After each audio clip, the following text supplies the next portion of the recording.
طلع ايدك من جيبك تغضب السوشيال ميديا العراقية على حسام الرسام، ولكن قبل ذلك لا تنسوا الاشتراك في القناة. تعرض برنامج المواهب يوز تالنت الذي يعرض على شاشة MBC العراق لانتقادات حادة من مدونين ومتخصصين بالفن، وذلك بسبب مواقف أعداء لجنة التحكيم. وتتألف اللجنة من الفنانة هند نزار والشاعر رائد أبو فتيان والفنان حسام الرسام، الذي طالته انتقادات خصوصا من الإعلامي الساخر أحمد البشير الذي دافع عن الشاب المشارك في البرنامج.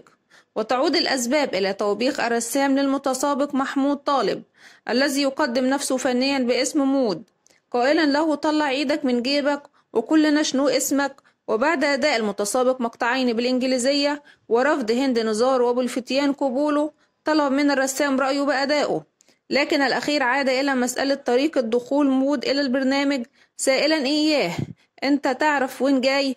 كنت أتمنى تغير أسلوبك وحضورك، أنت أمام شاشة MBC، لذلك يجب أن تدخل بطريقة مختلفة ليتم إخراج المتسابق من البرنامج كونه لم يحظى بقبول أي من أعضاء اللجنة. ورد البشير على الرسام عبر الستوريات يقول فيها إن هذا الستايل الذي ظهر فيه مود يلائم طبيعة فنه كفنان جاز، منتقدا سلوك الرسام، ثم شارك مقاطع للشاب مود تظهر جانبا من موهبته. وواصل البشير انتقاد الرسام ونشر هاشتاج طلع ايدك من جيبك مع صورة يظهر فيها الأخير نفسه واضعا يده في جيبه في استوديو البرنامج. وفي تعليق يقول عازف الجاز مود إن مشاركته في برنامج المواهب كانت حلمي الأول للوصول إلى النجومية وتعريف الناس بالفن الذي أمارسه، ولكن للأسف شاهدتم ما حصل. ويضيف إن سلوك حسام الرسام وطريقة التعامل وكشف الكثير للجمهور عن الأساليب التي يسير بها الفن والغناء داخل البلاد، لذا يجب أن يكون الفنان مثقفا عاما ولا يكون متوقعا بنمط ولون واحد، وأن يعرف ما هو فن الجاز والفنون الأخرى.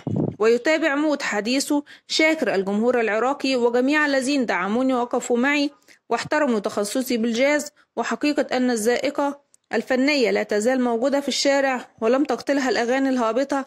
الجاز بالنسبة لي رسالة وارتقاء بالأذن الموسيقية ومحاربة الهبوط الفني. وإلى هنا نكون وصلنا إلى نهاية خبرنا. دمتم في رعاية الله وأمنه، والسلام عليكم ورحمة الله وبركاته.